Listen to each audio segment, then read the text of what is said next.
Neste vídeo, uma publicação do jornal Mensageiro da Paz, outubro de 1982, sobre a morte do pastor Paulo Leivas Macalão. Faz menção do cortejo, de um fenômeno ocorrido no momento do enterro e homenagem póstuma. Para quem não me conhece, eu sou a Silvana do canal Diário Pentecostal, especialista em História e Teologia do Protestantismo no Brasil. Se você ainda não é inscrito, se inscreve no canal, deixe seu curtir e compartilha com seus amigos para que mais gente conheça o canal.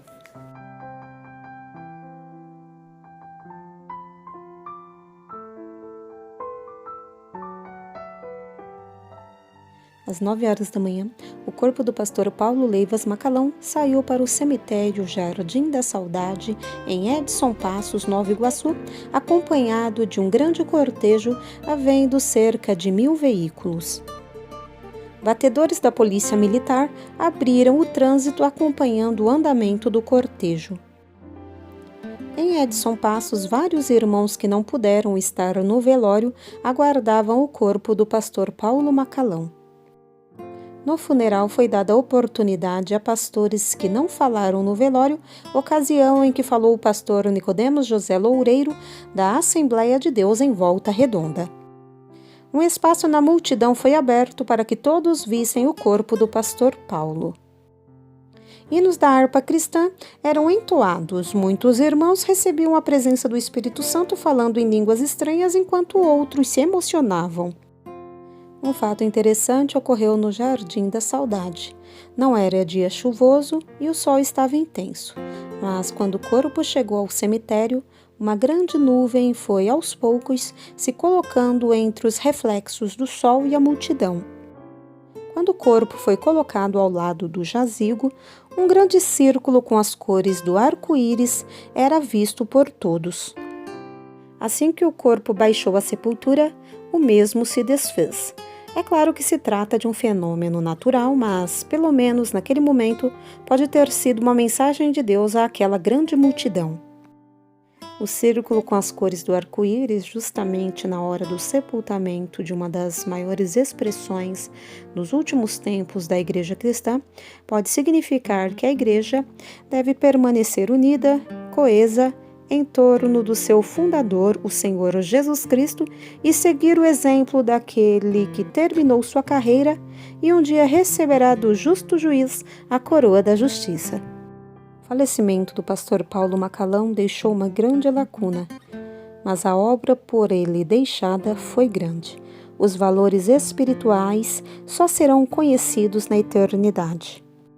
Homenagem póstuma. Os obreiros de Madureira, reunidos no dia 7 de setembro para tratar de assuntos da igreja, fizeram durante a tarde uma homenagem póstuma ao pastor Paulo Macalão. Na ocasião, foram cantados hinos da harpa cristã, escritos por ele, e vários irmãos falaram de suas experiências com o irmão Paulo desde os primeiros anos de ministério. Na reunião pela manhã, a irmã Zélia Macalão falou do apoio recebido e das inúmeras cartas que vieram de várias igrejas evangélicas.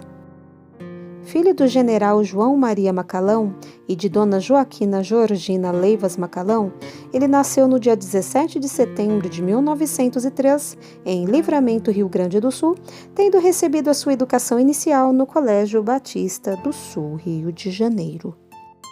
Completou seus estudos secundários no Colégio Pedro II, capital carioca.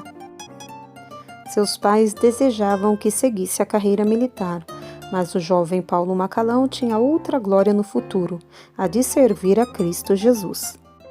Convertido em 1923, batizou-se nas águas a 29 de junho de 1924, sendo selado a 24 de novembro do mesmo ano com o Espírito Santo. Suas primeiras atividades de fé cristã foram desenvolvidas no trabalho da Assembleia de Deus em São Cristóvão, dirigida pelo irmão Gunnar Wingren. Paulo Macalão começou a sua obra de evangelização na zona rural do Rio de Janeiro, Bangu, Campo Grande, Realengo, Marechal Hermes, Santa Cruz e no estado do Rio, Petrópolis, Niterói, etc.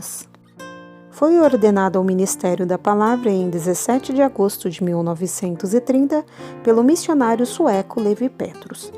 Dirigiu a primeira igreja Assembleia de Deus no Rio de Janeiro, em Bangu. Hoje, o trabalho de Madureira estende-se por 11 estados brasileiros. Antes do seu falecimento, o pastor Paulo Leivas Macalão era o presidente vitalício da Convenção Nacional dos Obreiros de Madureira, presidente do Instituto Bíblico Ebenezer, presidente do Conselho Fiscal da Ordem dos Ministros Evangélicos do Brasil. Foi vice-presidente da CPAD, membro do Comitê Internacional que planeja as conferências mundiais pentecostais, presidente vitalício do Conselho Administrativo da CPAD. Esteve por algumas vezes nos Estados Unidos, Inglaterra e Suécia. Em companhia do missionário Laurêncio Olson, fez algumas viagens, volta ao mundo visitando os seguintes países: Estados Unidos, Havaí, Japão, Índia, Tailândia, Egito, Israel, Grécia, Itália, Portugal. Recebeu várias placas de prata, medalhas e diplomas. Além da sua folha de serviço prestado, Macalão deixou um grande acervo para os evangélicos no Brasil. Suas contribuições na harpa cristã, usada pela Assembleia de Deus no Brasil.